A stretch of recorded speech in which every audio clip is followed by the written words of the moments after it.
I'm Peter Courtney. I'm a candidate for the Oregon State Senate for District 11. That district includes major portions of Salem and up through the I-5 corridor picking up Jervis and Woodburn. I am presently the state senator that represents District 11. I've had the honor and privilege of being elected before to serve in the Oregon legislature, to serve the people in the Mid-Valley. And I'm a candidate for that position again. Let me begin by thanking CCTV. They have worked very hard to interview candidates who are running for the Oregon legislature, as well as to have individuals talk about the many ballot measures that you and I will be voting on November 2nd. I believe this is an extraordinary service that they're providing to the community to inform you, my fellow Oregonians, of where those of us who want to run to represent you stand on issues, what our philosophies are, and what our experiences are, as well as give some of that much-needed information on those ballot measures which we're so used to seeing and voting on as fellow Oregonians. Somewhere around October 15th to 17th, you should be receiving your ballot in the mail, because this state votes by mail. No other state does. You'll have an opportunity from that time all the way through 8 o'clock, November 2nd, to say how you feel this state should be run and how you feel about these different issues that are on the ballot. This is important. I introduced vote by mail many years ago, and it's part of where I am today as an elected official. That is, I believe that to try to create greater access for the public is critical about how we govern ourselves.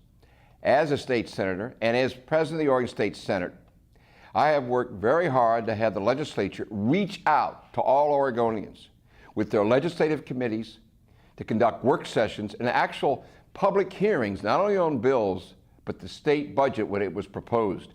These hearings have been held all the way out to Ontario and Pendleton, down to Coos Bay, up to Tillamook, all over the state. This was unprecedented just a few years ago. Now it's an ongoing thing. I've also worked hard to put ballot measure 71 on the ballot, which you and I will be voting on, to create some kind of annual session in Oregon, so you will have greater access to the Oregon legislature's lawmaking responsibilities as well as budget making responsibility, because it is the legislature that makes our laws and puts together the budget. We all know that these are very difficult economic times. Whatever the legislature does, whoever serves, they have got to find ways to help us bring back our jobs, to keep jobs here that are here, and to create a climate that people no longer have to fear some day by day of whether or not they're going to lose their job. We can do that. We're a small business state. We always have been. But when it comes to government regulations, license applications, as well as some tax structure things, we need to look at those very closely. It won't take a lot, but just a few changes here and there will really help the small business part of our world and really help our economy.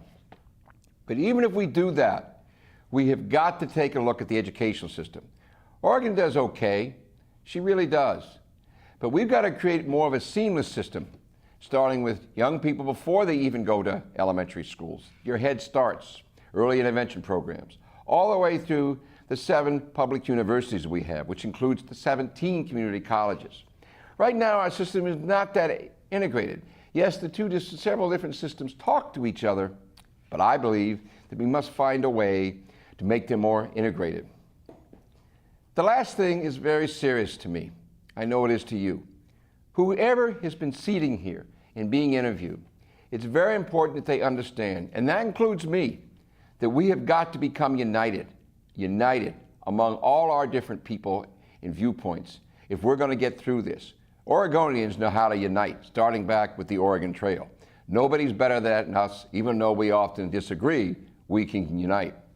I believe I've demonstrated, although I am a Democrat, that I have reached out to Republicans, all different parties in the legislature, as the presiding officer, as the president, to make things happen.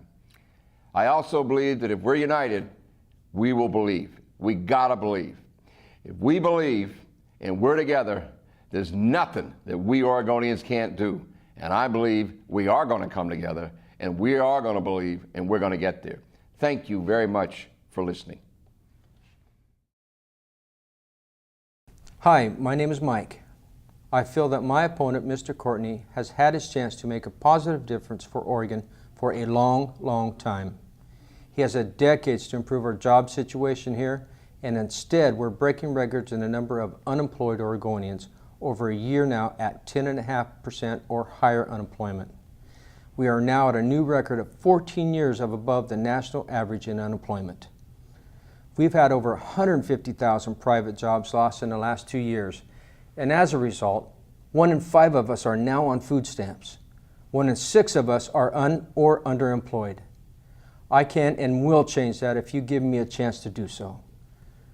I appreciate this opportunity to tell you a few things that I will do to make Oregon once again the great place to live as I have done so for 53 years.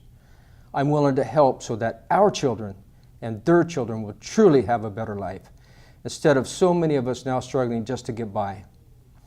If you put me into a leadership position, I will work hard for you to make Oregon a wonderful place to live again. But this will only happen if we elect to change our local leadership. I already have a career, and I'm not looking for another career. Unlike my opponent, who will celebrate 40 years in politics, if you re-elect him, I am very satisfied with being an accountant for 30 years now, over 20 of those years doing the books as an employee of the state of Oregon. We need a new bean counter in our Senate, not the failed status quo we have in this seat right now. I've been married for 30 years and have 5 children and 7 grandchildren, with 1 on the way. I am a veteran of the United States Air Force.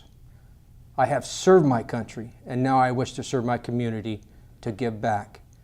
Yes, we raised 5 children. Supporting a home for 5 children required me to also go through the School of Hard Knocks. So yes, I do know how to budget very carefully. I am fully qualified and have the necessary experience to fix our unsustainable spending habits in Salem. I agree with the recent discovery of Governor Ted Kulongoski's Senate panel that our spending habits are literally unsustainable. Here's one example of why I agree with their analysis. Since 2005, our all-funds budget has increased 46%. This is an increase in spending from $41 billion to a whopping $60 billion in just the last 5 years. Have you been granted a 46% increase in pay to help pay for this? Has Oregon had a 46% increase in population or inflation growth in the last 5 years? No, we haven't. So I have to ask you, how can Peter Courtney keep voting to increase our spending, and yet with all of these massive increases, he voted to release violent felons from prison early and also to close the Oregon School for the Blind? I would never do that to you. We need to create tens of thousands of jobs here in Oregon now. I mean you and I, not just government. As I see it, Senator Courtney has literally voted to support the opposite of a simple math equation. More money in, as in tax-paying jobs, less money going out. That is how the rest of us balance our books. Our businesses have to do this also, or they go bankrupt. Well, government needs to do the same, and we can if you help me to make some real changes. I am just a hardworking Oregonian like you. I'm not a professional politician or a polished speech giver. I do not have a college degree in politics, as does my opponent, but I do have a degree in accounting, and I can help to make cuts to our overspending habits, to have a sustainable plan, because I do not owe any special interest groups anything. I want to be your true citizen legislator. My door will always be open for you. Just give me a chance to prove it. Remember to vote and make a difference this year before we get into worse financial trouble. I will do what I can to make it worth your while. Just like you, I love Oregon, and I have an open mind that will ensure a better future for all of us. If you want to help me to become your state senator, my website is on your screen. Thank you for your consideration and time.